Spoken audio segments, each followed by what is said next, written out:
The following show features stunts and hot dabs performed either by professionals or under the supervision of professionals. Accordingly, Hot Dabs Podcast and Resin Evolution must insist that no one attempt to recreate or reenact any stunt or activity or hot dab performed on this show. Yeah. So if we catch any of you sons of bitches grabbing T4 and charging homies T1 prices. Sounds like something Zicky Dice would do. Yeah, that's Zicky Dice. I have taken it. Dude, don't let him anywhere near your booth because I swear to God, you'll notice the T1s are gone and he's swapped some Zicky T4. T4? Zicky has T fucking 12. He has like, we're not gonna say it's what crude. Zicky has, but it's pretty damn close to hepatitis. Okay. Whoa. So, dirty dog. Whatever he's testing, you don't want it in anywhere near your jars, buddy.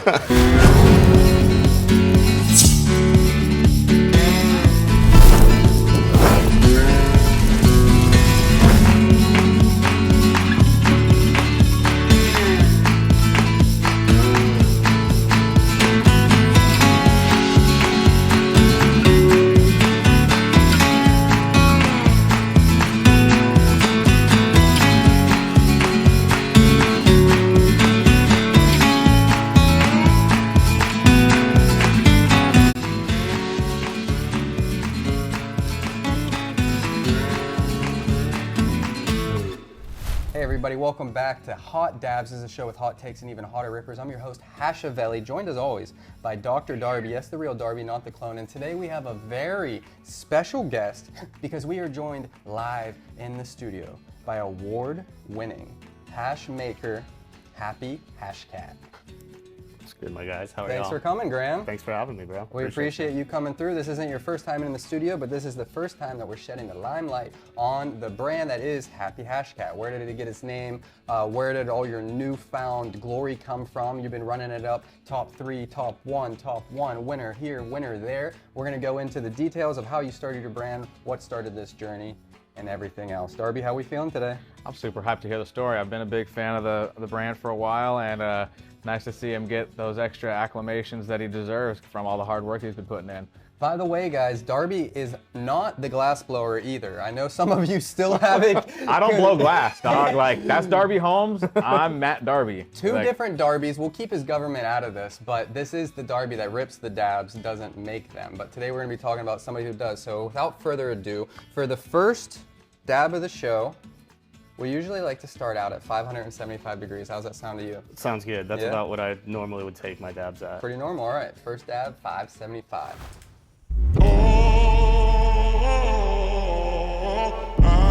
And for our first dab of the show, we are going to be going in on the tastiest quartz. For the tastiest Boro, go with Toro.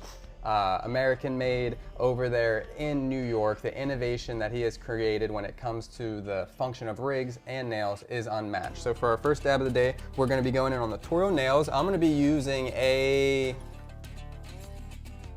competition terp taster, and 575 is the temp. Now the question is, what type of dabs are we going in on? Graham, you mentioned you may have brought a couple jars with you today. So I did bring some jars. Should we go in on one of yours to start the show? Yeah. Some jars?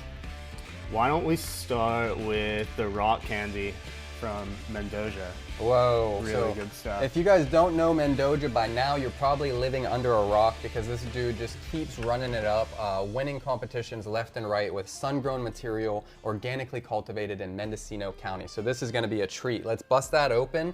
What can we expect from this dab? Do you QC every jar that you put out? I literally package every single jar that gets put out, and almost every single person that I've put on to package gets fired the same day because they don't meet my QC standards for packaging. Okay. So if you get a jar from me, 99% of the time, it's me that's personally QC'd that exact jar. Okay. And I'm gonna bring it up now because we've had this segment where we let our Patreon followers and we let IG ask questions, but every show, by the time it gets to that point, we forget to bring it up. So today we're gonna bring it up right on this first dab.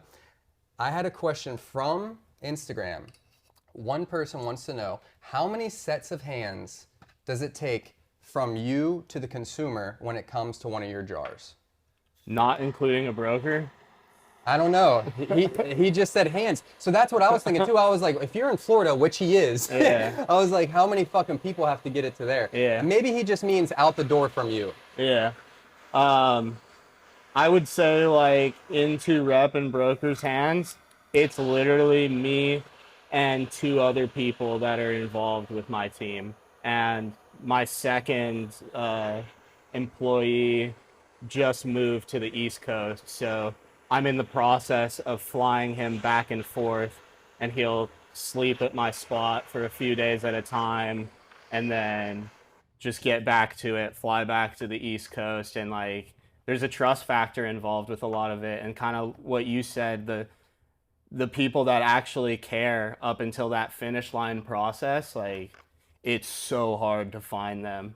Yeah, and if you're watching this and you're thinking, why the hell is this guy flying people across the country to help him work? It's because, like he just said, it's hard to find good help, and it's especially hard to find people that you can count on. So when you do, I've been in honestly similar situations. All of our workers used to come from the East Coast, and I don't know if it was just something that's fundamentally like ingrained in them, but the hustle seems to be a little bit different from the people that we've brought out from out there, as opposed to some of the California locals.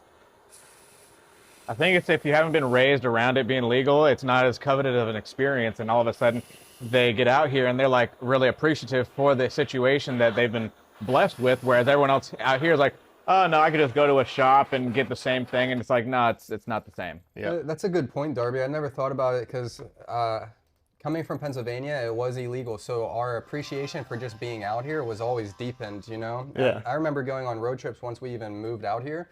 Just coming back across the California line gives you that sense of relief, you know, getting from Nevada into California. You just feel like, okay, we're chill here, you know? I can have weed on me. We could pull over and smoke and smell like weed in the car, and it's not going to be a go to jail immediately. Yeah. When it comes to smoking, during our first segment, we like to ask our guests about their first time smoking. Where was it? What was it? Who were you with? This is a little segment we like to call story time. Delicious. That was delicious. I should take this dab first. Yeah, go ahead. Yeah, that was delicious. I'm glad we That's did his this. KMZ. Oh, so this is the Kush Mint Skittles. Yep. So is Calls that it rock candy. He calls it rock candy because sometimes when you have like an outlier pheno or you have something proprietary to your farm, you like to nickname it so people know exactly what to expect. Mendoza does an amazing job at pheno hunting. So if you guys are wondering what we're talking about today, to get these strains that you guys like to consume, it all usually starts with somebody doing a hunt, which is cracking a seed. And then from there, you have to identify the best keepers, and then you have to scale it up from there. So sometimes when these consumers go into shops, especially with like the vape wave, they may think, you know, there's people in a factory pushing a button, everything's going to turn out the same, it gets automatically filled, and then boom, you have this pretty little box with the same taste every time. But that's not the case when it comes to solventless and it comes to these boutique brands. You're really batch to batch, you know, it can take one small thing in a grow or the handling to ruin the experience at the end. And there's honestly a lot of handmade effort that goes into it, whether it be the press, the growing, the harvesting, the SOP between the harvest, the freezing process itself is one of the most important steps. Well, that and the packaging and the artwork too. Like, no one wants just a plain black jar. You know, you want your flavors to match the, you know, marketing that you're putting on it too. So people put a lot of love and energy into making sure that the jars look as good as the stuff on the inside. That's true. I was against the side wraps for the longest time, and then I'd be lying if I didn't see like an increase in like overall jars moved after introducing side wraps to the equation. And like, I figured if I'm gonna do this whole side wrap thing, I'm just gonna like do shit that I think is funny and like that I like. Because you got an arsenal of different artwork just and in it's the holster. funny, just like I guess someone like a comedian would use a joke book. Like I literally have a notes file in my phone that whenever like an idea pops up or like a fresh meme that I see that I really resonate with, I immediately save that or put a note in my notes saying like this would be a cool idea for a jar wrap. Yeah. First time smoking, I want to say was like on the cusp of turning 15 years old. I was like the last one of my friend group to kind of get into it. Were you against it at first, or what made you be the last one? You know, it's funny. Dare, the Dare program, low-key kind of got to me in like 6th, 7th grade, and that carried over all the way to middle school. And it was funny because they were explaining like marijuana and like how it smells and like what to expect like when you're looking for it, all that shit in the DARE program. And the whole time I'm thinking, oh fuck, my parents have all this shit upstairs. Like they're literally like very much into this. And very much into this. So self-conscious about my parents' weed habit that I like suppressed the fuck out of it and didn't want anyone to know because I thought my parents were like druggies. Dirty hippies up there. Yeah. They were just smoking the the chill devil's ones. lettuce. And then, you know, You found out you had the cool parents that let you drink on the weekends. bro, that was high school. That was high school. But naturally, like, everyone just kind of starts doing it in like middle school, freshman year. I was the last one to get into it. And I was like, fuck it, if I'm going to do it, I'm going to try my dad's shit. And I went upstairs to the hat box where they were keeping everything. The hat box. They had literally like a checkerboard, like hat box for old ladies, those circular ones. Mm-hmm. The top of the closet. Up there, he had a little plate with brickweed on it, wrapped in like plastic wrap. And I went up there and literally like shaved like a little wall off the brick. Took it to the homies. We all smoked it. I didn't really get high. All the homies did, and they were like, bro, that's good shit. You found out you took your homies opium. Yeah. Bro, who knows? Who knows? It looked like some crazy shit. It was like not the color of regular weed, or even the regular color of brickweed for that.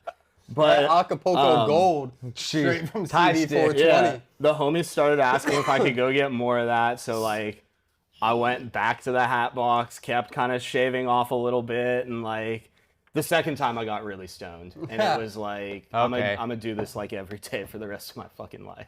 Yeah, we brought that up before. There's a lot of people that say you don't really get stoned the first time smoking. Yeah. I didn't really. I might have been smoking oregano though. Looking back at the sack we had, Yeah, it could have been. I think I got 50-50. high on the experience of, Exactly. you know, going into some like underpass with my friends and like huddling up Adventure and- time. Seriously. Yeah, exactly. Okay, me and him might be separated at birth because still down to the T, like just huddling up with our homies. We had a little a soda can, a little pop can that you crinkle up, and you hit it, and then we all went back up to our homie's house, and we just acted like we all had the munchies, and we were so stoned, but it could have been sober, you know. But it's just like that effect of going outside, hiding under the pine tree, you know, hoping the parents don't walk out and that's what you're doing, you know. Oh, yeah. And that's the nostalgia that these new generations that are just double blinking it up don't understand, you know. Yeah.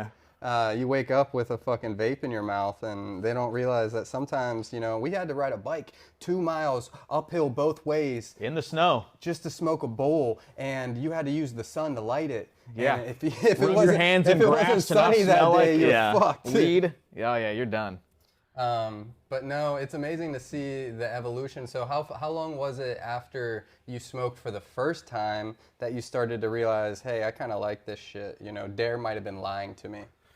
Oh shit. I guess like up until like not middle school, but high school, I would then, you know, get high with mom and like. Oh, that was that early? Yeah, that's cool. Exactly. Like we were cool in that way. Did they realize you were shaving their brick down and they were like, hey, Oh Graham? yeah, for sure. That there was a point that came and like. So we've saying been that noticing our bricks been getting smaller, and you're like, Yeah, because oh. the shavings kept getting bigger and bigger. I kept getting ballsier, but He's yeah. like, honey, did you take a shaving off of the brick this morning? No. I remember my first Graham walked dab in. was high school. I came to California my senior year of high school in 2010 from Colorado, and the homie's older brother had one of the like bell and swings that they were hitting bubble hash off of. Those were the And originals. yeah, it was like the first time I had smoked something and I started like feeling like I saw stars. Yeah. Like legit, like a cartoon character. Yep. That was fucked cool. up. Yeah. And that definitely like set the tone for like, I think I might want to get my own setup. Like weed's cool, but this is also really cool. And then that graduated into all sorts of other dabs and gadgets and knickknacks and like, yeah. Speaking of knickknacks, I think we're ready for our next knickknack. Patty whack, give a dog a dab. Just Let's kidding, go. PETA. There will be no dogs dabbing, even though we have a new pup in the studio. For our second dab of the show, we're going to be going in at 600 degrees. Perfect timing. All right.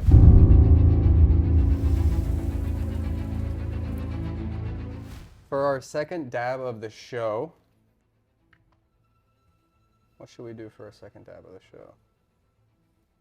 Should we just keep it chilling? Yeah. Keep it chilling? Yeah, I'm chilling. Are you Okay. chilling? I'm chilling. I just didn't know if we should bring in a little craziness or let it wait. I mean, I feel like we're doing good right now. What kind of craziness you got over there? I was thinking about pulling the wheel out twice this episode. You know, this is a very special episode. Season 5, Episode 2. By the way, guys, this is the last season ever recorded in the Resin Evo studio. Yep, sorry to say, the farewell tour has hit the podcast too. This will be the last one. We're hanging it up. IG deleted us, so we said, fuck it, we're giving up. There's no point in going on any longer. Zuck, you got us. Zuck, you got us, So bro. stick around. too. All of us. If you guys want to watch this episode, you probably won't. Patreon is just for you because they deleted all of our pages. For dab number 2 of the show, we'll be going in on 600 degrees. And for dab number 2, what are you thinking, Graham? Do you want to do another one of your collabs or one of ours? Yeah, we could rock another one. Let's do. Actually, You got one? yeah, we you got? almost forgot this segment. For dab number 2, since it's season 5, we have a brand new sponsor. Simply Mary. If you guys are interested in dabbing what we're dabbing on the show, you can get Simply Mary at home. Simply Mary. Just arrived today, the all legal way to get your smoke in the mail anywhere you are. You see us doing it, now you can do it too. I walked in today, I said, guys, it's Resimania week. I smoked all my hash, it's all gone. I have nothing. Luckily, we put in a quick order to Simply Mary, and they had something delivered by the time we were ready to start the show. So was let's fast. check out what they got. Oh, looks like they hooked us up with a white Thorn rose. Fire. Okay, discreet packaging, tamper-proof, no issues, no worries. Boom. Nice. Jars. Wrap jar, THCA to your door. Simply Mary, the efficient way. All right, you familiar with the white Thorn rose strain? I am. Yeah. It's very terpy. When it comes to the curation of your menu, Graham, I've been noticing you're doing a great job. And I think one of the most impressive things about this little run that we're about to talk about that you're on is it's not just all the same grower, it's not even all the same strain. You're actually processing, identifying, and then picking actually your best batch, because sometimes you overthink it. You know, you say this is tomato, this is tomato, I'll give you the Shamato, and then boom, you didn't realize you had the gravy the whole time. Right in front of you, you had the sauce. So Graham, tell us a little bit about what goes into your curation of your menu, because you are killing it right now. Collabs, single source too, right? Yeah, well, the single source is just my backyard, and it's like so minimal that I personally call it my dingle source. It's my ball smash dingle source, and I Jesus literally put Christ, that what the on my fuck? jars because I've seen some people capitalizing on marketing their jars as Micro 90U batch and shit. 90U single source, whatever you micro batch, however you want to call it, just to like sell the jar. And I was like, yo, Crystal fed. that's kind of whack. So Yeah. like, I don't know. On my jars that are true single source, they say ball smash dingle source. I like it. We live in an age where some people take themselves too seriously. We're even guilty of it sometimes. But to be able to laugh at yourself and know what you're putting out and still believe in it, Yeah, that's the best but part. As far as curating other farms material, that comes from just being like a natural hash smoker, bro. I like to smoke other jars. If I try something that's super fire, and I might have a homie that's tapped in with a certain grower, I like to utilize my resources, and like I'd like to think I've like built a decent name for myself now, so like at the point growers are hitting me up and I can kind of pick and choose, you know, who I want to work with at this point. And That's like a nice there's a feeling. lot as a hash maker. There's so much good material, so many good farmers, so much solid work that like it's not really what it used to be in the realm of like trying to find good material. Needle in a haystack. Yeah. What happens when you have identified a good grower, like you've ran something, you know they have good batches, but then they bring over some stuff and some stuff is just dark or it's like a ghost yield. How do you have those communications with these people that they know they grow fire, but you're gonna have to tell them, hey, this one's not going in a label? How I does mean, that I think go? that starts with just at least communication up front. You know what I mean? Tell them as soon as you see like problems with it, tell them what's up. And like, I'd be lying if I said that like every grower put out good material. Like they definitely have to wash the bad to get some of the good. And like, I think as long as you're communicative up front and like everyone's kind of on the same page with what they can expect with the outcome of whatever contract you put together, there shouldn't be too many surprises with it. But like, I mean, I definitely wash material that unexpectedly comes out really shitty. It's like strains that I've washed before and like for whatever reason this batch just isn't hitting. And then also on the flip, I've gone into stuff with like super, super low expectations. We just washed this strain called MOB, which was like GDP cross Gelato 41 cross LCG. And right when the grower came in, I was like, yo, bro, like, None of these wash. just so you know, this is like a three-way fuck of like nothing. And dude, it spit. It was like crazy. really good resin and it spit. It did really well. So like, Surprise, surprise, surprise, and like good day for him, good day for me. But I think that it's definitely good to just like know that even like the tried and true strains, not every batch is the same, and not every grow is the same. We're batch to batch. That's what we say. You know? And exactly. you're only as good as your last batch is kind of the saying in the industry. Yeah. So when you guys get those good batches, treat it like wine. You know, maybe stuff something in the freezer for a couple years down the road. You know, the OGZ that took first place. Yeah. Or the rock candy from the spring of 2023 because, you know, the microclimate that year was just hitting just right, you know? Like the small things, especially when it comes to sun-grown farmers, the weather they're dealing with that season is going to be reflected in the material, you know? So that's something that's kind of unpredictable, and it does affect the experience, whether it be good or bad. Will you put this on that tray for me? Let's give people a little bit look. So this is going to be the White Thorn Rose. Just upon cracking the jar, you can smell this. This is bred by Huckleberry. It's Huckleberry Hill up there in Humboldt. Johnny is a legacy grower. This is some genetics that was passed down from his mother. So we're talking Humboldt legacy, and this is what it's all about. You know, sharing the plant, sharing these things. So go ahead and take a scoop and then pass it along. Absolutely. Second dab of the show, 600 degrees. We're still in that tasty realm. And Graham, we do a little thing around here called D2T. Ever heard of it? Dab to temp, right? You know, this is a man of class. So the D2T is as long as we're doing the right that sounds size, good. it's never too hot, right, Darby? That's the truth. No such thing as too hot of a 1 gram dab. Thank you, Darby. That shirt's going to be coming soon. Speaking of shirts coming soon, this shirt already came and it's probably gone. Dang, you missed it already and you didn't even know about it. The Farewell Tour shirt, RDR. If there is anything left over, it'll be online. Patreon, actually, you're going to get this episode before Resin Mania. So Sick. Patreon, you could have access to the shirt maybe. Wow. And I got one of the collabs from Barcelona 2024, You know Darby's a rider guy. 2023.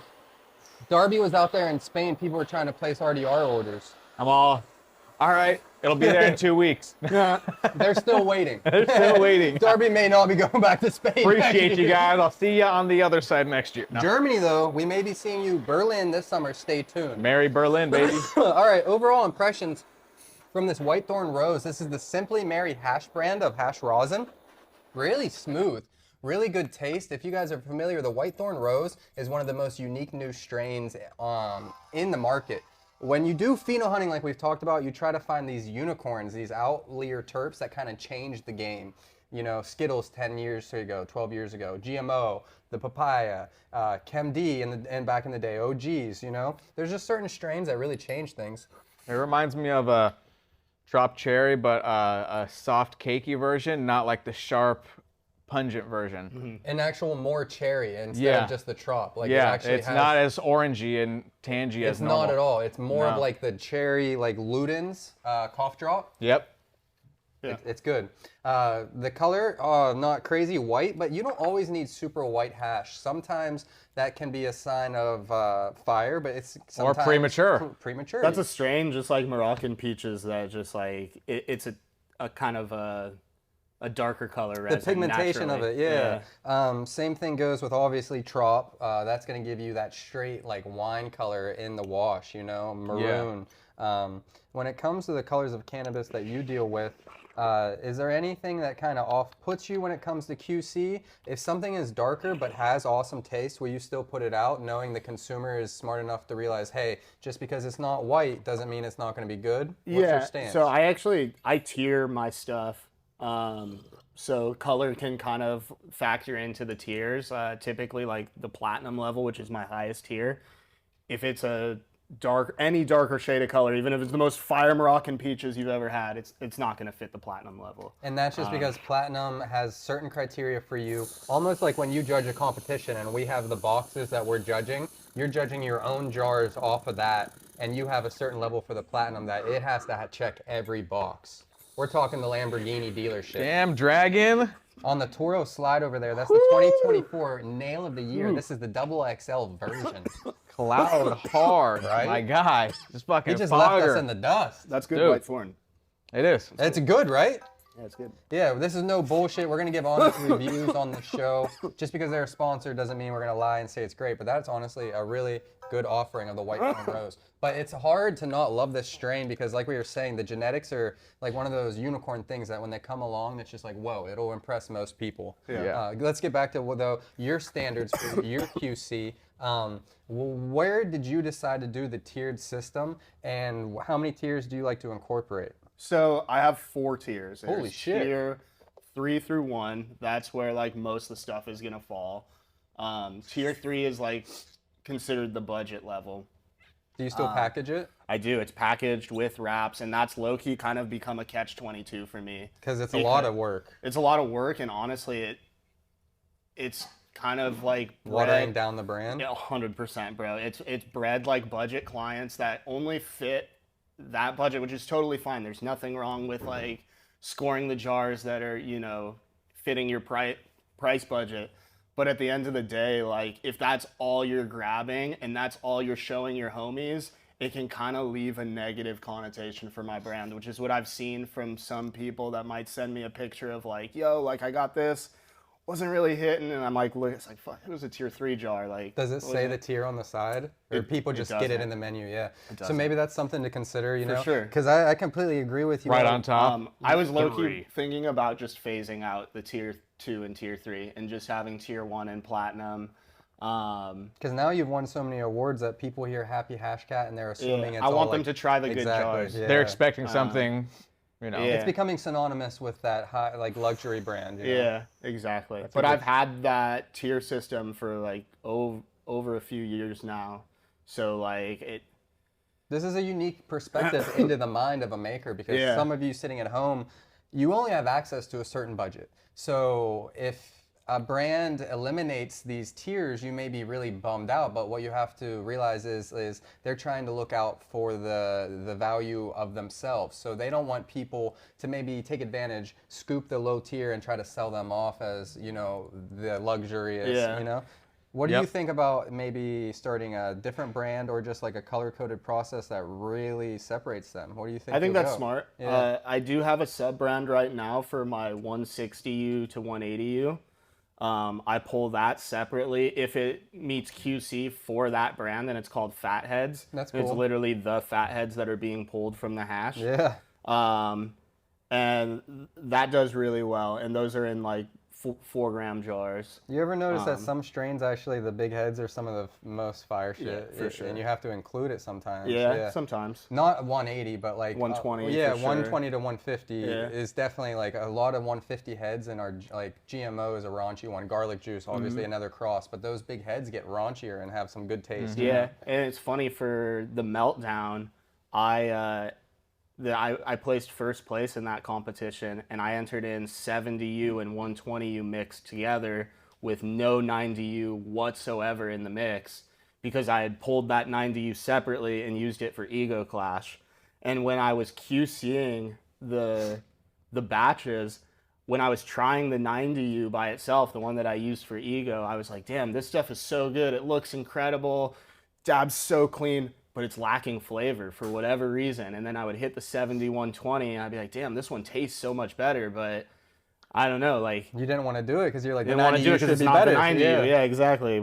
Everything we've been taught. And, You got tricked into following the same wave of the thing that you didn't want to be when it came and to keep that in mind, marketing. it's batch to batch for sure. Of course. But for that specific batch of grape gas, the 70-120 took home first at Meltdown with relatively the same competitors as Ego. And at Ego, I got 8th place with the 90U by itself. So just because you isolate that 90U doesn't mean you're going to get a better result. Consumers out there thinking, hey, if it doesn't say 90U, I don't want it. Or if it's not just first wash, I don't want it. We won Masters of Rosin with a bag set that was wrong, so we had the 160 to 180 in that. Yeah. And it was first through third wash, sun grown. Yep. So it's batch to batch, you know, you really have to just judge each jar for like the experience you have and not get stuck in too much of the marketing jargon. Find people that you trust, and you're not going to worry about the wording. You're just going to be trusting what they're already offering, you know. Establish relationships and it'll treat you good. But it is interesting, especially when you have all the time to QC your batches. Do you pull isolated microns on every batch you do to try to see how they're different, or just when you have time for competitions? Pretty much just for competitions. The OGZ that we got first place at Barcelona Ego Clash, that was QC'd just for regular rosin. I had a separate batch of stuff set aside that I was going to use for that Ego competition. And then when we had ran that OGZ for Mendoza, bro, I was like, this is so fucking good. Like, just QC'd for rosin by itself. Not like you're getting ready to package it. This was you do not the a dab. competition run. It came out so fucking good, bro. And it was like clear, this is what we're entering.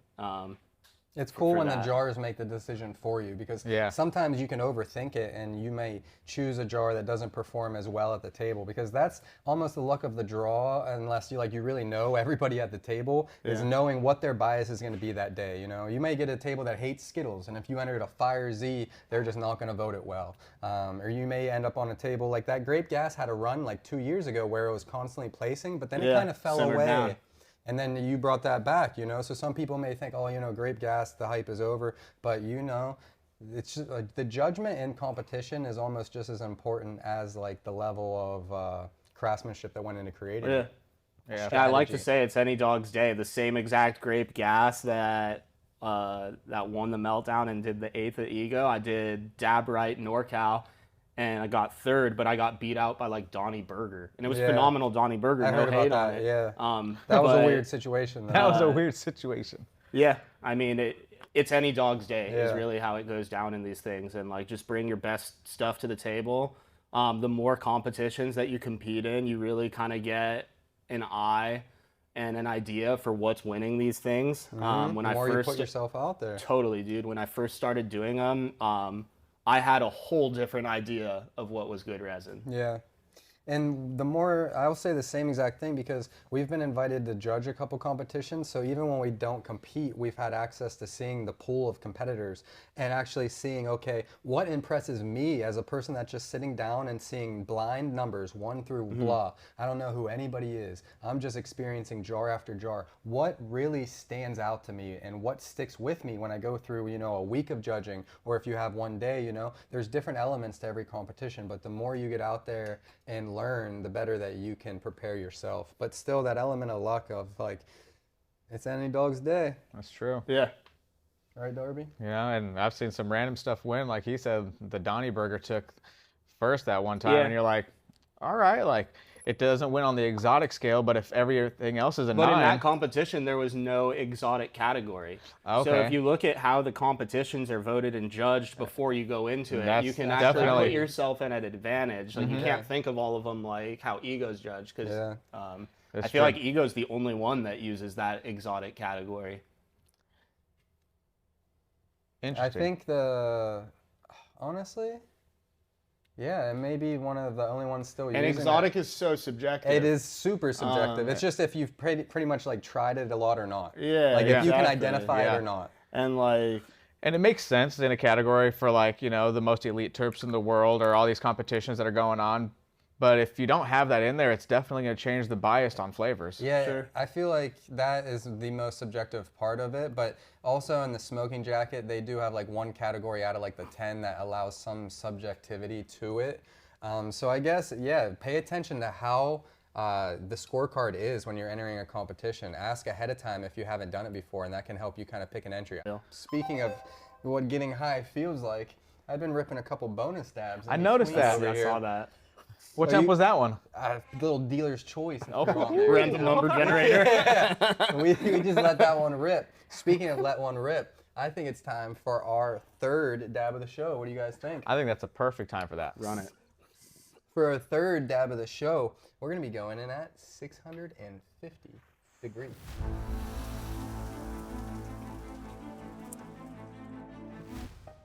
And now, a word from our sponsor.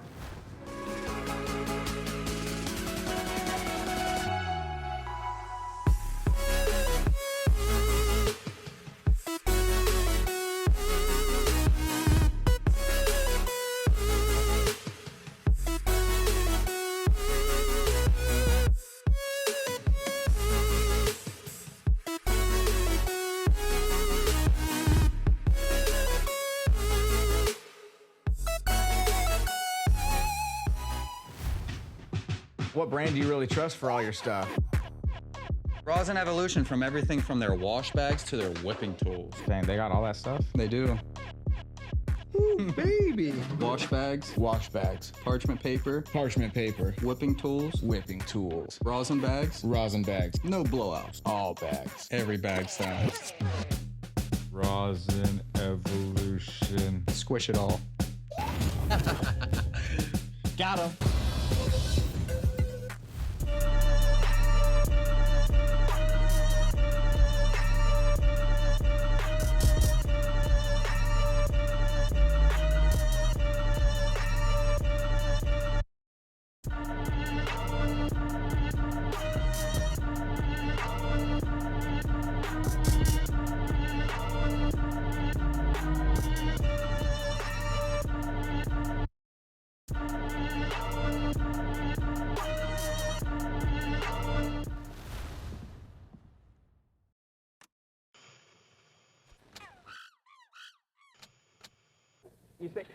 Oh, God.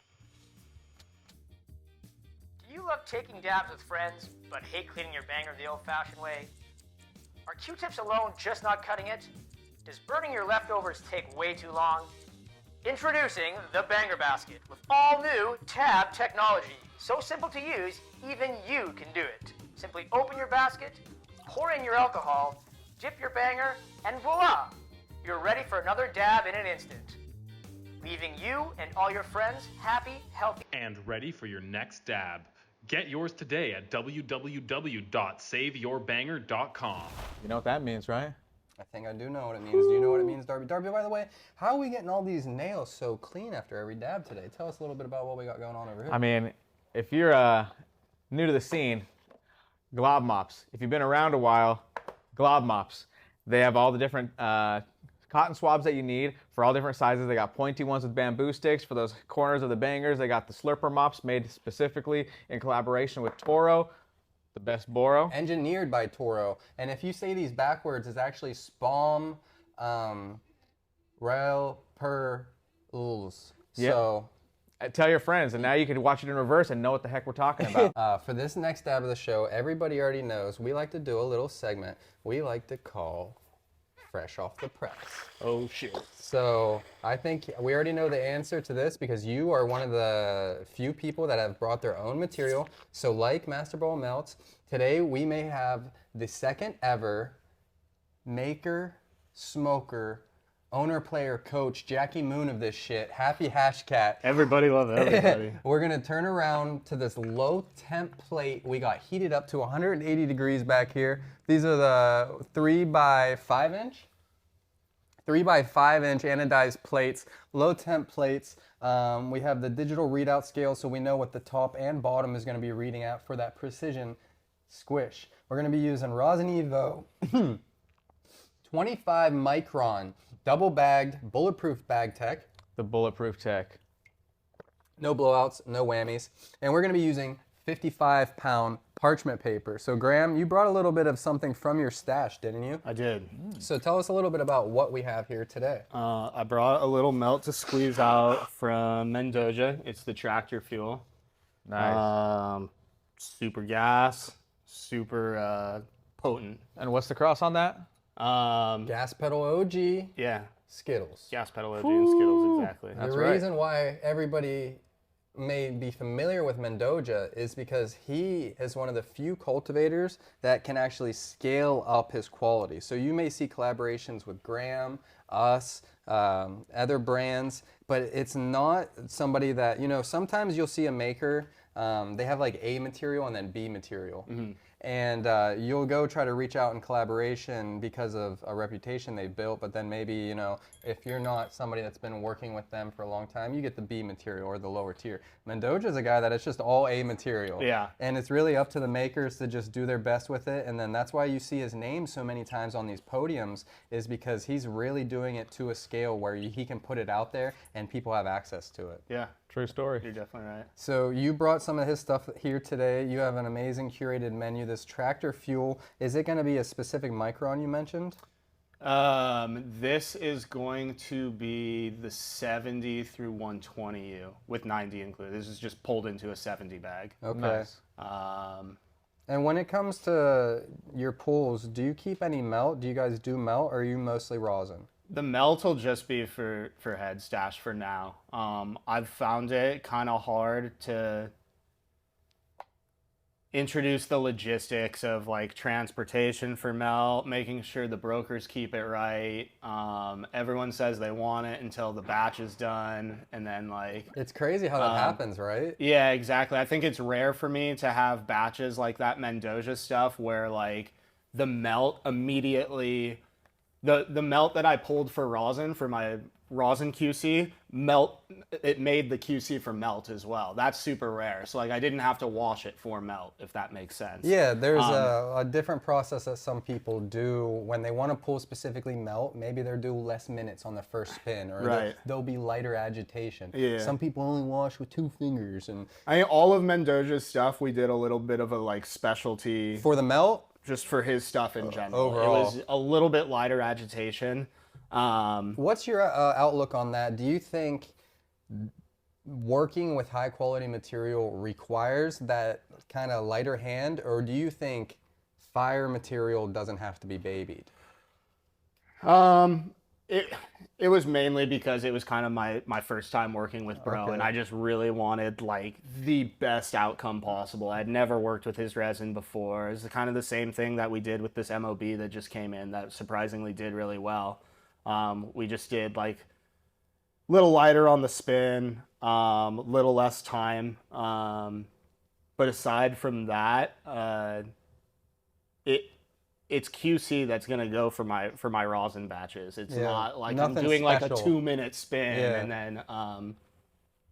But that's another reason I haven't really put out batches of melt, is because I feel like when you make melt specifically, you're pulling from your batch of rosin. You're either making less potent or less quality rosin because you've pulled the best heads for your melt.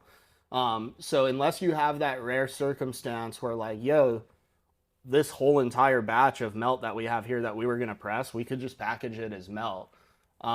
That's far and few in between. Yeah, because usually the full melt's going to be on an isolated micron, so you're still going to be left with a lot that has to be squished. And if you're taking out the creme de la creme, you're just letting all the rosin kind of suffer. And then if people say they want the melt, but then when the melt's ready and nobody's scooping it, what's the purpose of doing it? You know? So that's it's why... all batch dependent. I mean, it's definitely like contradicting to what I just said when I was like, yo, I used the 70-120 for this, you know, grape gas and it won, but that wasn't, you know, pulled for melt either. Yeah. That's why it takes kind of getting to know your resin.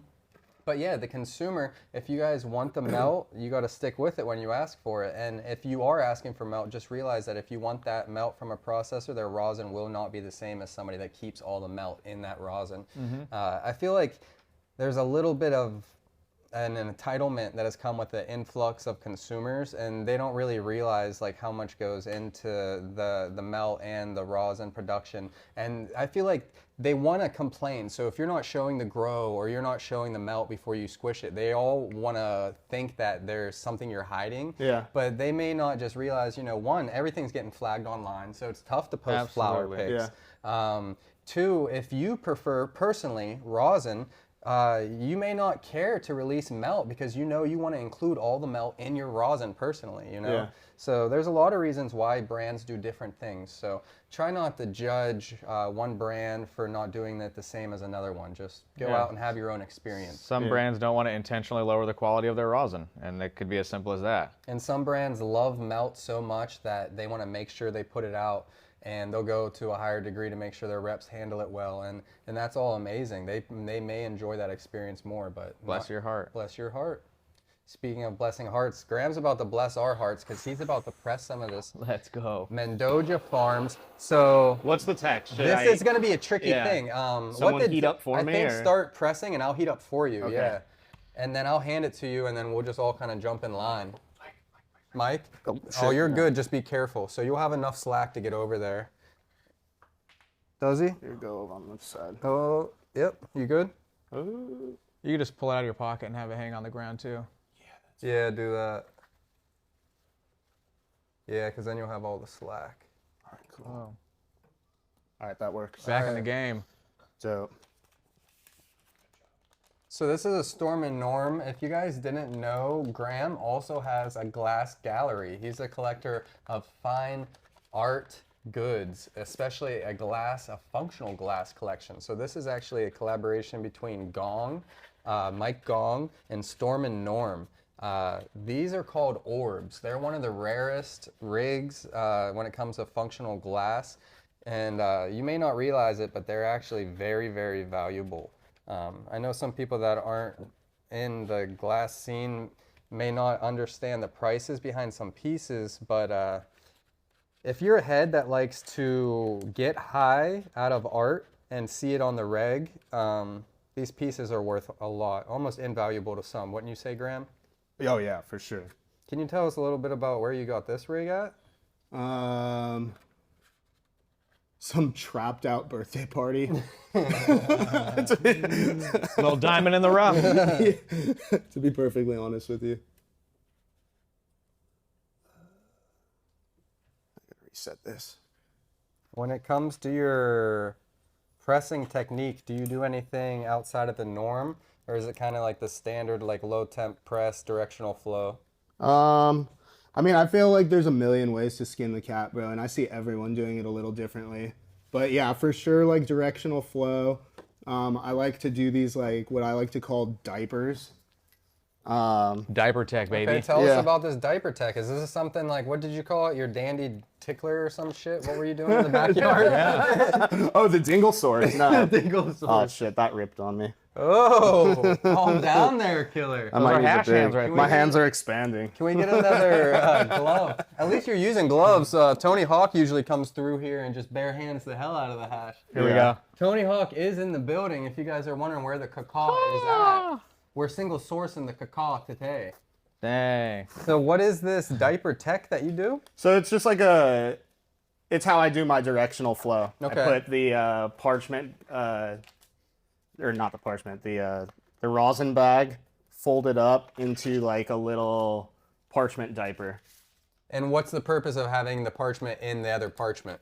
So that in case anything decides to rip on here or flow out of the sides, it's not going to touch the plates. Yeah. It'll go onto this piece of parchment that I can in turn pull out and collect Yeah, so worst case, any scraps or, Yeah. whatever. it's like a safety net if 100%. anything Sounds happens like- to go wrong. But guess what? Nothing's going to go wrong using Rosin Evo products. About to say, that sounds like right. people that don't use Rosin Evo that have to run in the bag. You must have run some other bags in the past. Rosin Evo is going to hate me for my one simple Walmart trick.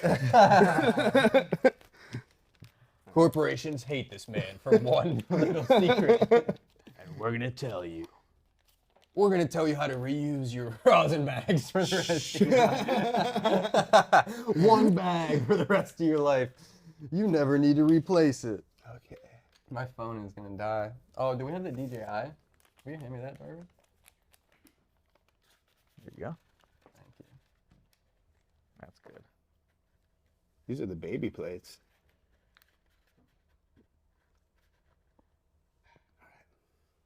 The baby plates. Does this thing zoom? Yeah. Nice. Darby, will you start heating him up, please? Extreme close-up.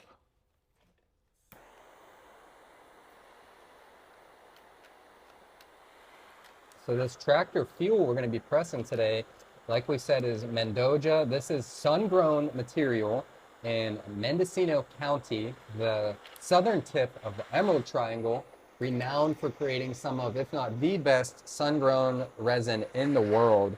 Graham, when it comes to the resin that you work with, sun-grown versus indoor, do you have a preference, or is it just batch to batch? Batch to batch, good resin is good resin. Yeah. But I will say that stuff like Mendoza's, I've got to say it's better just in the fact that it does what a lot of like some of the best indoor I've ever washed in my life has done, and it's grown under the full sun. So just like, with that being said, like the costs involved, I mean, there's costs involved for both, but I think it's really baller when you can do what you can do inside, outside. Yeah. Definitely a lower overhead and more sustainability when it comes to the planet, you know, working with the environment and creating something that's amazing. Yeah. Why do it indoor with all those overheads of the HVAC, of the power, electricity, when you can be using it under the sun that we're given? So this press, what are we at, 180? Is that what you like 165. to press? 165. Little low. Is this your production temperature that you Yes, use? Yeah. 1,000%. Are we heated up, Darbs? Yep, 1,000 degrees. No, we're at 800 now. Todd, you want to, or Darby, switch to this? Yeah. There you go. Boom. I can save it for like I'm going to put this right here so you're Here's ready this whenever cap you want. also. Yeah, you can take that. It's good to go. You just go. What are we doing again? 650? Yep. It's at 700, so yeah, it's your discretion. You can just drop it into the slide too. Just don't blow out, buddy. Oh, here we go. Gotcha.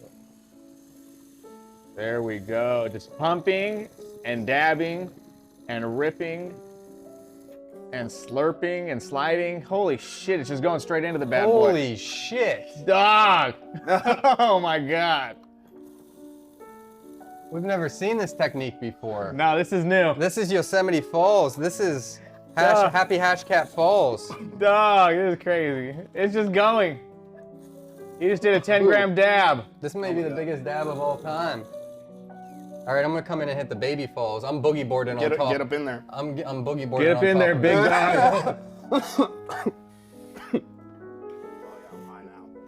dog. Mission accomplished.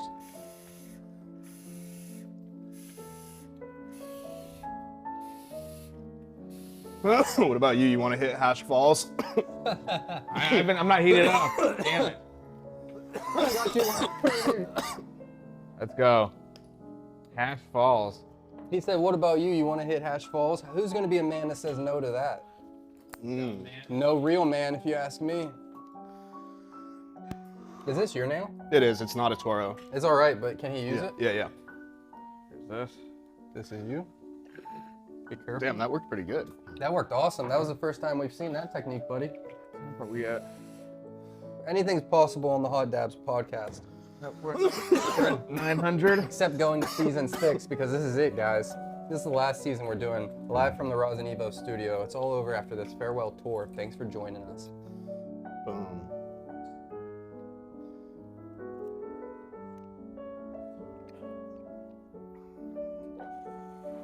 Darby said he doesn't even smoke. I do today, that's for damn sure. That was a hot boy, dude. There's nothing left. Put it back under, buddy.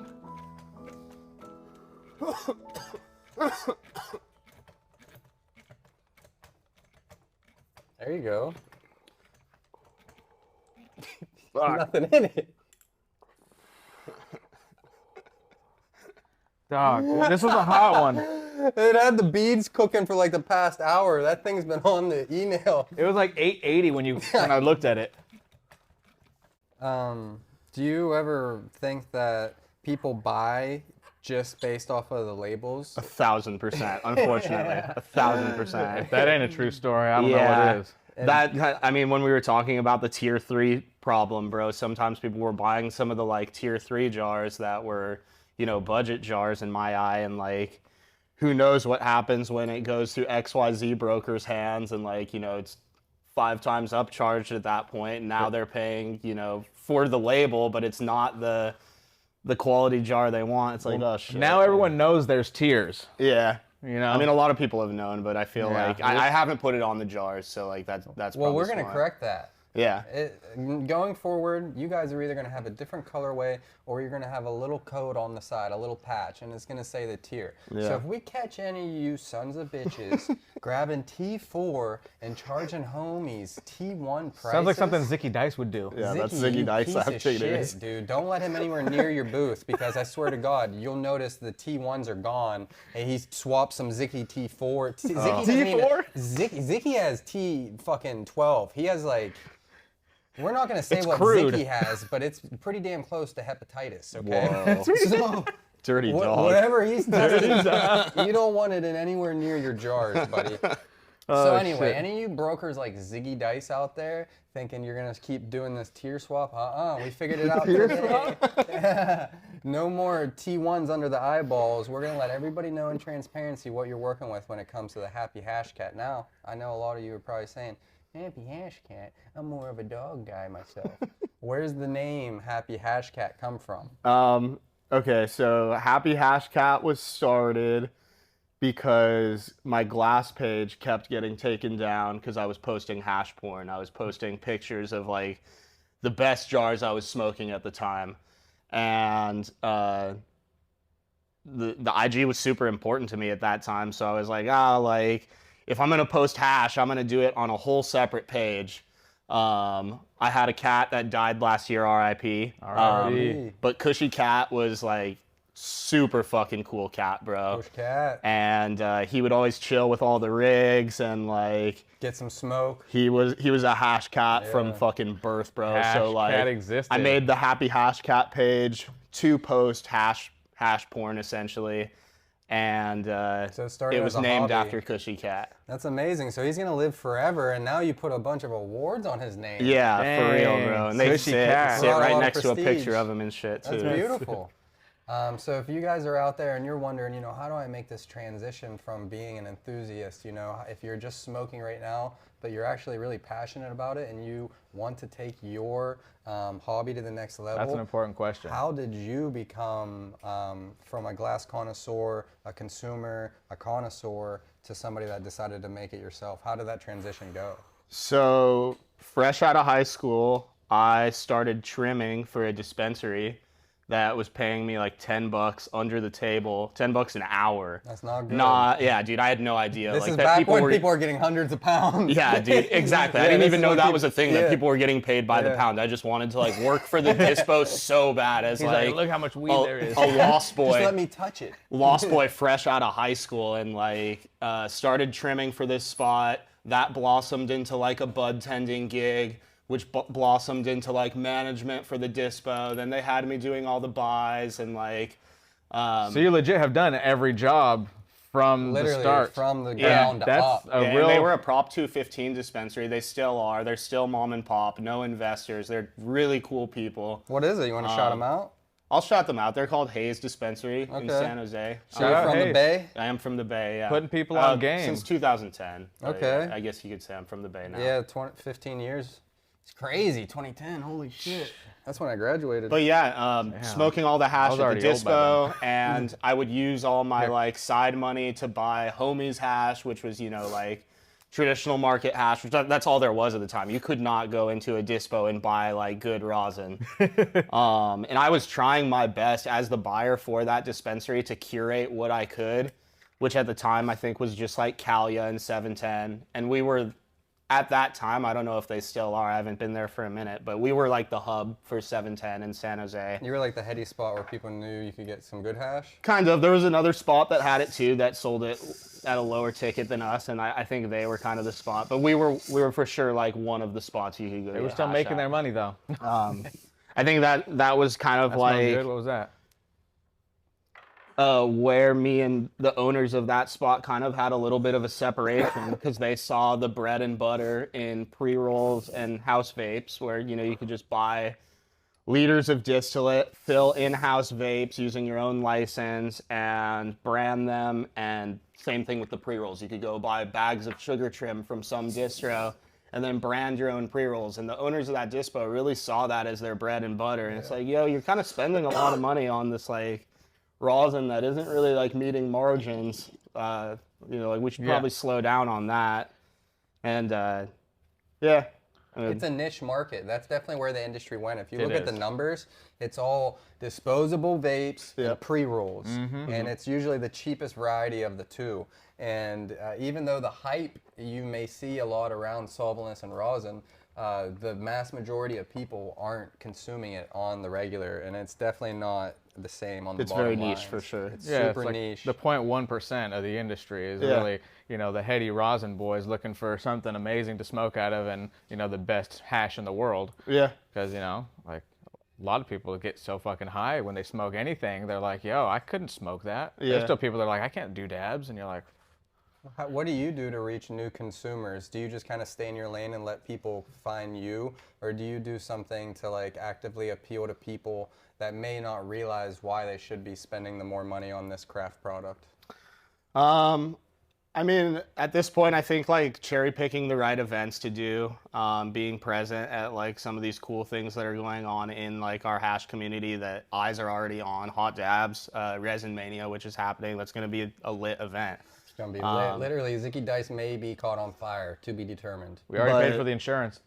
Yeah, I mean, those events already cater to the scene. So like, you're not just going to a big sesh that's, you know, full of flower smokers or like people that already go to those dispos and they're like, I love vapes, I'm gonna go to this event. Like, some of those events are cool too, but like as a hash maker, I think it's smart to be present at wherever this little niche community is. Go there, bro, because it's really hard to educate the masses.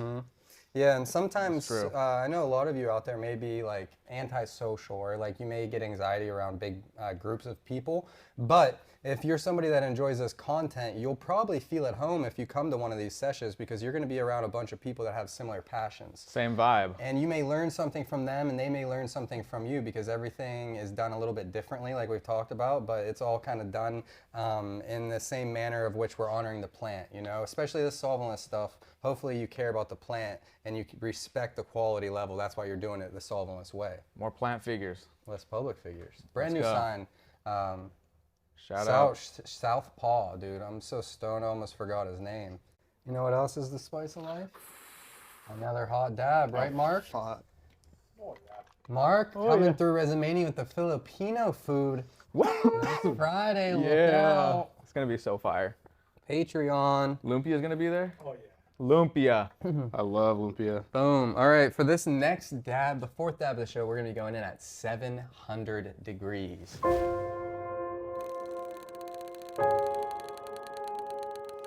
You know what that means, Graham? It means we have a very special power-up. A bigger dab. We got the Rosin Roulette Wheel. Oh, what? Presented by Rosin Evolution. This is the Rosin Roulette Wheel. So this bad boy has a bunch of power-ups to take our game to the next level. Just when you thought it was over, it's just getting started. What's that say right there? Bird feeder. What's the bird feeder? We'll find out if it lands on it. Oh shit. Go ahead and give it a spin and we'll see what we're working with. All right. Bird feeder. No. Oh. 750. So my power up is nothing. Exactly. It's 50 degrees. 50 degrees. Oh, yeah, 700 to 750. Not bad at all. So Not we don't have bad. to do much. A little 750, that means we're going to go in on a little bit of a higher D2T. That is the size of the dab. Now, just because we didn't land on it doesn't mean we can't use it. I mean, Graham, before you keep heating that up, you want to double your fun? Oh gosh. Yeah, why not? Okay, so for Graham 750, we're gonna be doubling the slide. You guys are already familiar with the Toro slide, 2024 Nail of the Year. nail of the year. Well, this is the Lambo slide. Oh fuck. This bad boy is double-sided. It's got the butterfly quartz, as you can see there, and it doesn't even fit in the angle. This is Damn. gonna give you twice the amount, so we could put 2 flavors in there. I'll give you some of this Ganja Guru Real Deal on one side, and you Okay. can mix it with one of your flavors. All right. And you're gonna get a little demonstration of what a cross could be live on the air. This is gonna be some Dolce de Limon. Check it out. Jesus. Oh, that's nice. It's cool, right? That's really good. So I'll let you do the taste making because you already do so well at that. When it comes to blends, do you like to ever run 2 strains in the same wash to kind of give you a new SKU or give you a preview of what something could be if it existed? I have, but typically I like to see what they're gonna wash individually, and then I'll mix cold cure if the cold cures kind of match consistency and color and that kind of stuff. I do mix washes as well. It's kind of a combination of the two. I wouldn't say like one is better than the other necessarily. They can both work out to create a balanced blend that you can enjoy. Correct. Yeah. What about mixing the hash itself after it's been dried? Have you ever mixed 2 hashes in one bag and squished And then squished it? Yeah. I don't think I have. That sounds like fun. We did back in the day, but you had to be careful because if it wasn't like the same clarity level in the press, like you would notice it, but then it would butter. Streak through, basically. Exactly. Yep. Yeah. But something cool. I don't know. Yeah. I think that's the reason I haven't done it, is because I was afraid it would do It would. do Yeah. that. Yeah. All right. So for this 750-degree dab, I think I am gonna up the ante and go bird feeder. He asked what it was, Bird so I'm gonna feeder. give a demonstration. This is actually the first time you asked what it was. Hand it over. It's right in front of you, Darby. So this is the doing of Rich Apex, but we knew that we'd still be able to make some use out of this. And no, actually, this is Snorkel Steve. Oh yeah, Scuba Steve. Scuba Steve. We've had so many people come in here and break our big bangers. Yeah. He dropped a marble. This is the replacement? This isn't replaced. This is just going to be turned into a snorkeler. So I think if I go dip direct into the jar? Exactly. What jar? I'm going to do the Dolce de Limon. Did you scoop one? Or Yeah, I did perfect? scoop one. Yeah. All right, so I'm just Holy going to try to go directly in the jar. This is actually my new way of judging competition. So if I sit down and we're doing 30, 40 jars in one day, be prepared that if you're sitting after me, it's going to be getting turned a little saucy in there. Oh shit. There's actually nails that are intentionally designed like this. So we're going to see if this works. This is the Black Market Glass competition banger. Fucking floors blew out, okay? Sometimes you hear people cutting the top off of cars to make it a convertible. Well, this is the opposite of that. This is the no pants. This is like that dude that had a breakdown for the Coney campaign in San Diego. No bottoms on this bitch. So we're just gonna heat up and I'm gonna go directly in the jar. Darby, you're a dealer's choice at 750. So you can continue on with what you have. You could go dry dab. You can do whatever you want, buddy. I got a couple bangers heated up already for you. All right. I think I'm gonna use this guy because it's rad. Yeah. Yeah, it's one of my favorite little rigs. You want the terp taster? Yeah, let me go taster, dog. Terp taster has a thinner wall, so you can heat it up quicker and it cools down quicker for competitions where you have to take a lot of dabs. So pretty cool tech there. Which one should I try? Why don't you go in on this papaya? Little smiley face. You show it off. Whoa. Let's do it. Woo! Oh shit! On the camera. Look at that. There's a smiley face, put it on the tray. So certain batches that have like an in-between wet and sugary consistency, definitely not too wet because it won't work. But sugary wet, I've been putting in some like smiley faces on the entire batch. So it's That's only certain hilarious. strains, certain batches, but the whole entire batch. That's will funny have as hell. I love that. If I little opened it smiley up and it face. was a smiley face. So it has to be kind of like that Play-Doh consistency that you can mold down into it Correct, and hold yeah. without saucing back They've out. gotten so much better, bro. They were so derpy when I first started doing it. They were like, What the fuck is not this? even smiling. Who the They're hell like- gave me this jar? Dude, and it's funny. I actually got a DM from someone with the smile jar, and they're like, "Yo, dude, did someone fuck with my jar?" And I was like, "No, bro, it's the whole batch. Like, sorry if you haven't been fuck. following, fam." He but, said, fuck this smiley face. Who the fuck hit my jar? Dude I off, was like, "My man. fault, fam." He said, this shit's been fucking tampered with. Here, you go. I'll go after you. Oh yeah. Get the smiley face. That's your favorite strain too. Wait, That's the plan. when you dab your smiley face jars, is there an etiquette that you expect your consumers to have when digging into the face? Yeah, so what I really want people to do, I want you to whip it. I want you to whip it just like you would any jar. Like, don't leave the smile in there because like It's gonna be oxidized down it can the get center. oxidized Yeah. a little bit in the center. So I should have whipped it. I see a lot of people chin checking their smile. They're like, oh, I'm just gonna like Yeah, take they pieces start of them tampering it away. out. It's like, yo, just whip him when you get him. It's like, what was that thing with the magnetic hair that you used to, Willy something, wasn't it? Yeah, well, Woolly Willy. Woolly or Willy. something? Woolly Willy. It's like that. They build new faces. They carve tattoos and shit into your smiley. they're meant to be sacrificed. All right, this is the first time we're trying this, so we'll see if it even works. He's going bird feeder on the game. All right, double. Yeah, you might need 2 torches. Okay.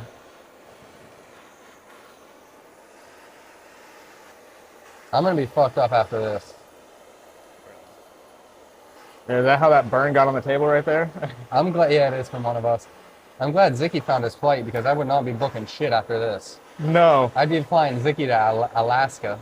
You just showed up in Alaska? Zicky gets off the plane. He's like, "This isn't LA." Oh, that'd be funny as hell. Because you know Zicky. Your he'll journey just starts now. He doesn't read shit. He'll just walk through the airport. Does he even know how to read? I don't think. He just kind of he puts shapes together and asks for help. And mumbles? Yeah. And he's like, "Oh, I'm Zicky Dice. I stole the vape." I'm Zicky Dice. And so this Friday, if you want to see this clown get retribution, Luigi Primo is coming out from Texas to lay the smack of the down. The Pizza Pizzeria maker. We got Happy Hash Cat. We got Evermore Genetics. We got Real Deal Resin, Pure and Proper. Master Ball Melts. I think that should be good. Everybody is in the house. Let's go. Graham, when it comes to your collaborations, how do you identify a farm that you think is going to be worth it? Now you said you got people reaching out to you, but before that, you had to do the legwork. How did you find farms? And do you ever collab with hash makers? Yeah, I do collabs with hash makers. I've done some cold cure blends with them that I'm probably gonna move away from and move just towards like the curated like material that I like to source, wash, my backyard grow. But I have done some other collaborations with other hash makers. Do you have a higher level of like appreciation for your own stuff when you wash that compared to collabs? Like as far as like your how proud you are of the batch, or do you take just as much pride in doing collabs as your single source? 100%, just as much pride. If anything, more, bro, because like these dudes grow better than me. I love my single source. I love what I grow in my backyard. But the strains that these guys have already dialed in, it's just better in my opinion. And there's a lot that goes, oh, I gotta reheat this shit. Like what? Yeah. Starts happening near the end of the episode. Yeah. I was gonna say too, I might need someone with that because I don't know if this. I'm at 750 on the wheel, and I don't think this is gonna. The Predator will come in handy. 606. Yeah, no, I gotta reheat it. What temp are you bird feeding at? 750? 600.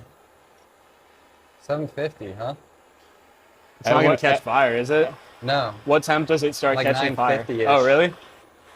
Yeah, I remember Marcus has caught on fire. Sam's caught on fire on episode 1. I think Masonic may have had one. Marcus like inhaled his though. That shit was crazy. Nature's Labs caught on fire. Really?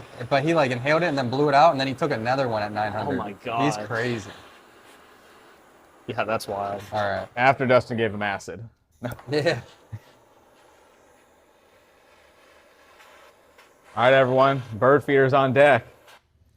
Chirp, All right, chirp, if motherfucker. you guys have ever broke one of your bangers at home, this is your solution. Cheers, bird feeder tech. This one's for all the birds that aren't real.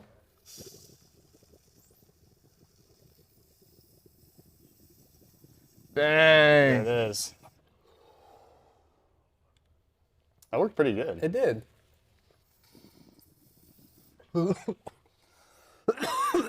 This jar will be available on Etsy. Go check it out later today. This jar is looking crazy.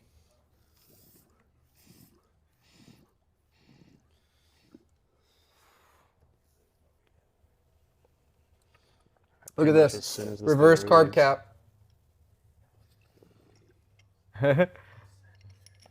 Whoa, that was cool. That was close. Reverse carb cap. Still says too hot. It worked. It's probably right around there. Think it's good? Oh, Yeah. you're good, dude. Damn, you almost fucking spiked it on our ass. Dual sabers. It's just gonna keep feeding it. So you probably have about 15 minutes of hits.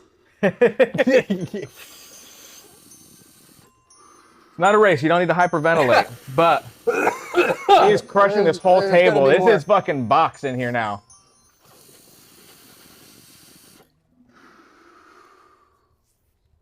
Wow. Fire, right?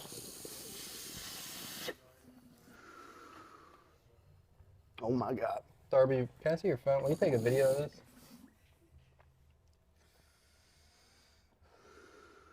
Whew. Put it on 0.8. No, take it back. And then slide it to 0.8. There you go. See how it goes Goldilocks zone at That's 0.8? perfect. Yeah. I have never realized that. That's what I'm doing for now. Darby's got the tech now. Whew. That was a rip, dude. Have you hit those Lambo slides before? No, They're crazy. They hit back, huh? first time with butterfly doors. You need a drink or water or anything? I got one right here. Thanks for reminding Yeah, me. the butterfly courts, brother, man. You know, not everybody can do it like the Toro. Dang. Oh my Threw the God. T on it. When you run with Boro, get the Toro. Holy shit. I mean, So the rosin roulette wheel doesn't let you down. Gives you what you need. it gives you what you need. So now we're here, fourth dab. We only have one to go, so we can take it easy. I'm sure there's not going to be anything crazy for our last dab of the show. No more surprises or anything like that. So let's just get back to Happy Hashcat now.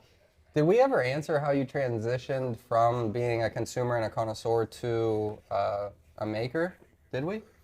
No. No. I was I was Perfect. at the Dispo working there doing management. Oh yeah, you were working your And way up. they got a Type 6 license to do solventless extraction that they never were using. And me and the owner kind of drummed up like a verbal contract as like, if you want to learn how to do hash, like you can still do your job here, you know, doing the buys and the management, sales and marketing. And you can also, you know, utilize this license to learn how to make hash, and then we're gonna do a hash brand and launch it here. Yo, fire. And we tried, and I slowly found at that given time, I think that there could be like an opening now in the market, maybe, maybe not. But at that given time, I was just looking at the wholesale costs of rosin in the Dispo world, and it was just like, Plummeting. it was not anywhere where I could make any dough, or like anywhere where I was making even the dough where I was making running the Dispo. So like I I learned how to do it, and then a warehouse situation kind of opened up, and kind of moved out and spread my wings, you could say. Oh, nice. That's cool. So you kind of worked your way up, but you got a position. So did you kind of learn the ropes when you were at the legal spot at least? Of, like, 100%. washing? Yeah, so much trial Like a and free error education. outside of the legal spot That too, they bro. paid It took for? me years, even in the warehouse, Yeah. dude, to like learn how to make hash good, and I'm still learning today, bro. There's certain people that I'm like considering like reaching out and paying to consult me how to do like a few tricks that I don't know how to do in like post-processing type world and all that, and like You know, Always trying to Cuban's learn. about to have a class. I would utilize it, bro. I would 100% utilize If it. Patreon, you're watching this, it's gonna drop. Cuban's having a class. Learn from one of the greats. Yeah, Maybe we'll go set up a table. He said we can, just to give dabs to people, morale. yeah. Right? But you can learn from one of the best. You know that post-processing. You know the small things to kind of separate yourself, especially the people that care about melt and presentation-wise. If you're trying to win competitions, the more you know. Yeah. When it comes to the next steps for your brand, do you have any plans on scaling up, or do you plan to always stay small batch to some degree, working with just like local processors? For right now, I'm definitely comfortable doing that, but comfortable isn't necessarily good. So I think scaling up is definitely in the future. I'm still very close with the Dispo I used to run, and I would love to, you know, figure out a way to like launch a brand, you know, with them in that world. Did they and just have it utilize work. that license? Like, did they follow through with making the Solventless brand there? No. No.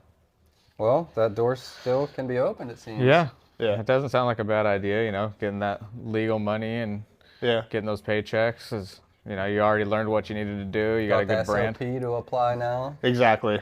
There's not Yo. going to be losses. You can kind of just plug and play, and as long as you're working with material that can yield.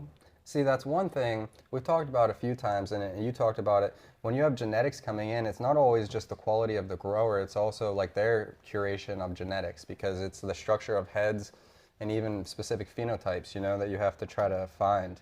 So that's half the trouble when it comes to these overheads of the plummeting market. If you're wondering why you may not see certain flavors at your dispensary, there's a lot of things that have to check the box to make it scalable to you guys as a consumer.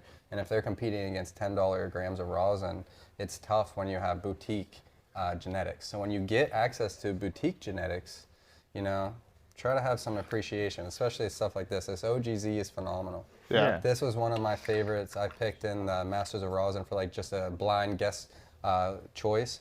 It was an OGZ, Yep. and it just, when I smoked it, it immediately was like so lifting and expansive. Yep. And I love that. And it's That was the same material, but not processed by me. Yeah. That was processed by another hash maker that for that specific competition. Yeah. But that just shows that like also believing in what you have, because OGZ is one that may not necessarily hit you as like, oh, this should be a competition strain, because sometimes, you know, people think that there needs to be a level of sweetness. This is Yeah. kind of gas dom. Oh, for me, it's very gassy. Like, I Yeah. don't really get much Z at No, all. there's in there. not a It's lot. like opening a bag of OG. Yeah, but it crushes with like the expansiveness and the smoothness that Yeah. it just is an overall great smell. Yeah. When it comes to your favorite strains right now, do you have any favorites? I know you like papaya, don't you? I do like papaya. Yeah. I love this, bro. OGZ, papaya. I love a good Skittles done right. Mm-hmm. There's a lot that kind of gives it a bad name, I feel like. But the batches that are done right, like, they're phenomenal. What do you think? Why do you think Skittles gets a bad name when it wins things? Just because it's won so much, people from the outside don't understand the art that goes into a good batch? Yeah, I think that's very well said. Especially growing the flower, you're looking at it on the plant, probably just like, oh man. They just see it on the scoreboard and they're like, oh, these guys just all have the same thing. Yeah. And it just turns out this way. But did you try that award-winning batch? It's Yeah. like, yo, that one was hitting. That shit, like, usually the ones that win those competitions, they're fucking good, bro. They are that good. wet Z that you never see packaged for Ever. rare, you know? Exactly. Like, that's the shit you don't get to see. Yeah. When it comes to the next strains that may be up and coming, do you have any personal pheno hunts that you're going to work on this year, or do you try to work with growers to plug them with specific genetics that you want to see?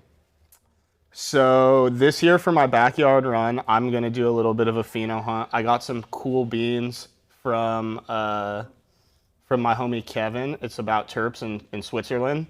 When I was out there for Barcelona, Spain, we spent a lot of time together, hung out a lot, and he gifted me a bag of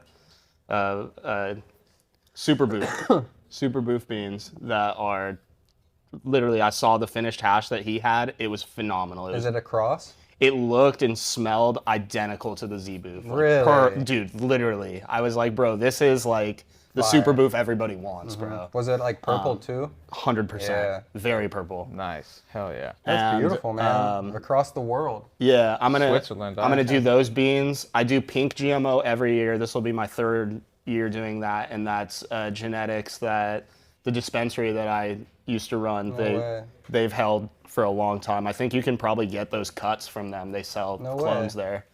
And it's a dumper, I assume. Super tough. I wish I would have brought some. Yeah. It's really good. What's the pink in it?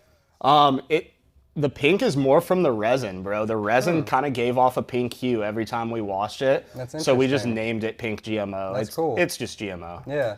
Dumps, though. It does dump. That's awesome.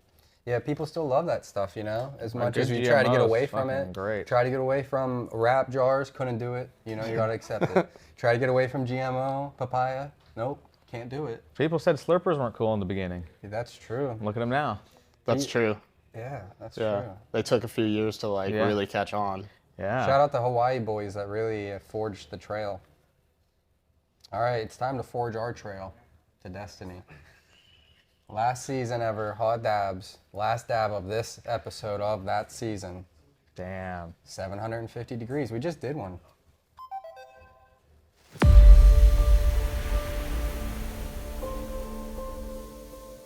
That thing's been on timing this whole episode.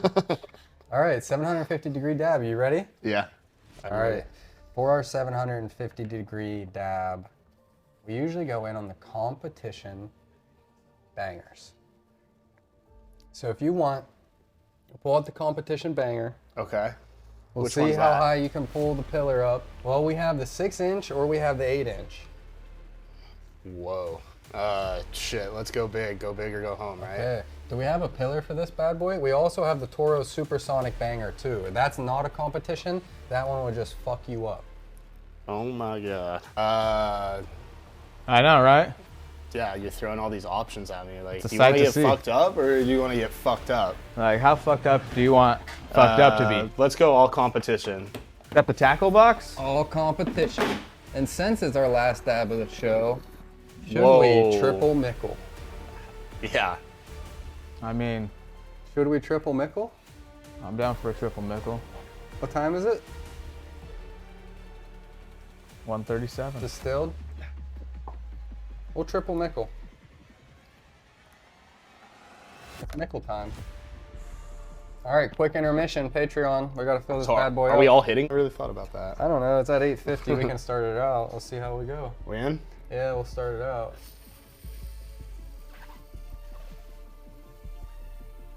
That's us. Holy shit. I'm gonna have to add more. How long was that in there for? What the fuck just happened?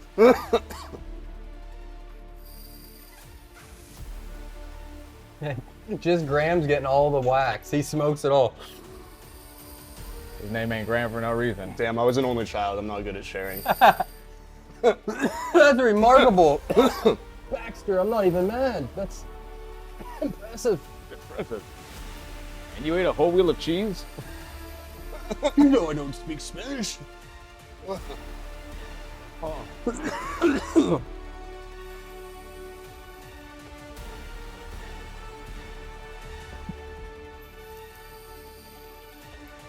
Darby, you're looking like younger Darbs with those hits.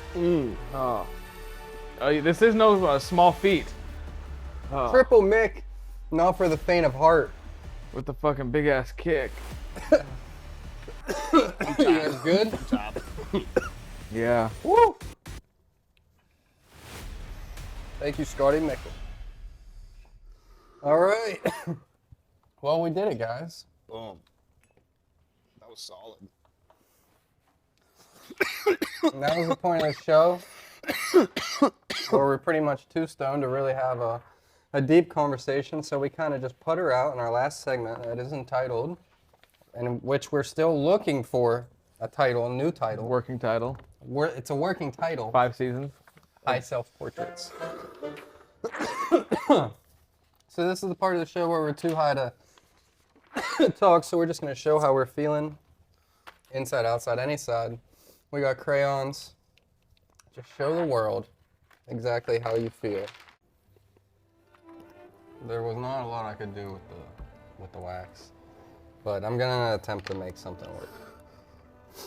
We do desperately need to get another box of crayons. Yeah. A little rough, but.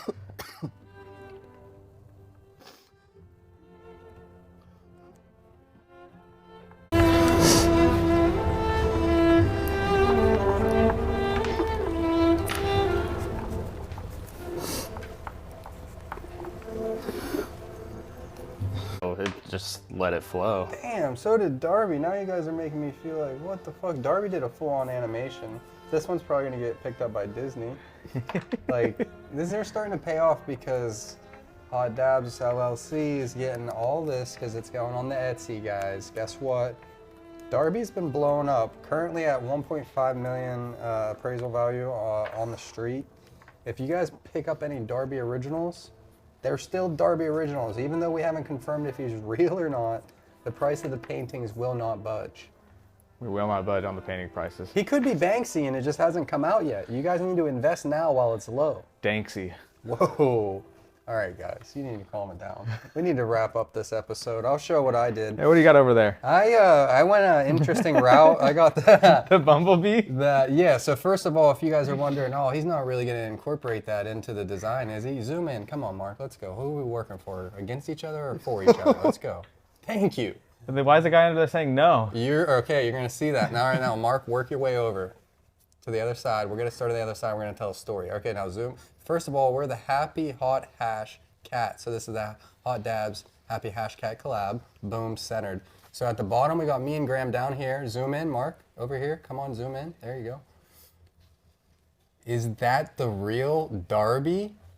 Whoa. Okay. I heard he blows glass. Graham's asking me. That's what Graham's asking me at this point. It's a side project. I should have one of my rigs signed by him. And then, all right, zoom over, and then zoom in. No, to the. Come on, over here, son of a. There we go.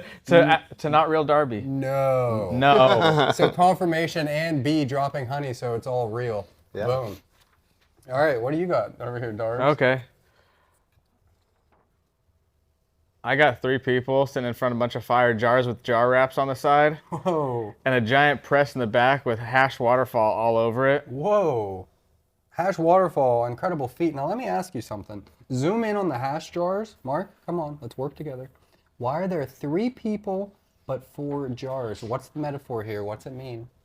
We got more hash than we know what to do with. Okay, I like it. Incredible. And they're all fire. It speaks volumes. You can see the hair. This is one that's going to be picked up by Disney. Look out. All right, what do you got over there, Graham? I got some weird stuff, bro. I don't know where my head was Holy at, but shit. That's good. it's a portrait, I think, of the crustiest custy saying, "I thought this was tier 1, fam. The dab at 750 determined a lie." That was a lie. Yeah, it was supposed to say Yeah, that. it was but from like we the get it, Mari, yeah. the lie detector test has determined. It determines. That That was a lie. was. Now it's finished. Boom. Sorry, fam. But I do know that Custy, and that does look like him, and he would say something like that. Yeah, we all know him. Dude. And he wants a bulk pricing too. Oh yeah, bro. Zip is not wholesale, fam. And he wants to come just hang out at your booth Oh, man. and just take dabs, Bless his heart. I appreciate the support. smoke everything, and then tell you his reviews of it. Hey, I don't really think that you did your best work on this one. Like, get the fuck out of here, bro. You know, don't you value my feedback as a consumer? I smoke a lot of competition hash. What are they? Oh, I'm not even gonna say it. I don't know what they call themselves. All right, that's it. We did the 575. We did the 600, the 650, the 750, and 750 because of the wheel. Now's your time. You made it through. This camera, that camera, and the camera all around you. What do you have to say to the people? Anything you want. Shout out all the amazing farmers that help support this thing, keep it going. Without your amazing material, this would literally be nothing. Evermore Genetics, Mendoza, 3-6, a lot of just like really good people that grow amazing stuff, and there's so much devotion that goes from start to finish to producing a good jar that I just want everyone to like appreciate that that hasn't done it themselves. When you do it all yourself, you really figure it out, and you get the appreciation of it. If you're not paying attention, listen up to what he's saying right now. Absolutely. Yeah, he's been some real shit right here, though. Because if you don't have appreciation, or if you've never done it, try to hold back criticisms, or try to realize what really goes into things behind the scenes, because it's not a button that gets pushed and it gets plopped down with some fire goopity goo that you get to consume, and then they throw cool stickers on it. There's a lot that goes into it, especially the cool genetics, stickers. you know? You can't cut any corners. So go out there, get your hands dirty, throw a little tent in your spot, wherever you're at. Hopefully they have a little home grow, a legal grow. Try the shit, you know? Get a 5x5, put a 4x4 tray in there, and Yeah. just go for it. For sure, that's what I'm doing too. If you have the space, definitely like utilize it. Why Utilize not? it, you know? Get your 6 in. Dude, right? keep learning, Everyone in California is legally allowed to have their 6. And if you put it in the sun, that can be some nice stuff, you know? Or you get can real keep it big. going inside, 6, you know? Yeah. Yeah. Anything you gotta do, or just sit back as a consumer and appreciate what people are doing for you. Because without the grower, there wouldn't be anything that comes with this community. Yeah. Thanks, plant. Thanks, Plant. All right, that's it. Season 5, episode 2. Last season ever, guys. We're counting down the episodes. Patreon, it's been good knowing you. Yeah. Darby, it may never be determined if he was real or not. I'm not even here right now. This is AI. One thing's for sure. We'll have at least one more episode. Later, guys.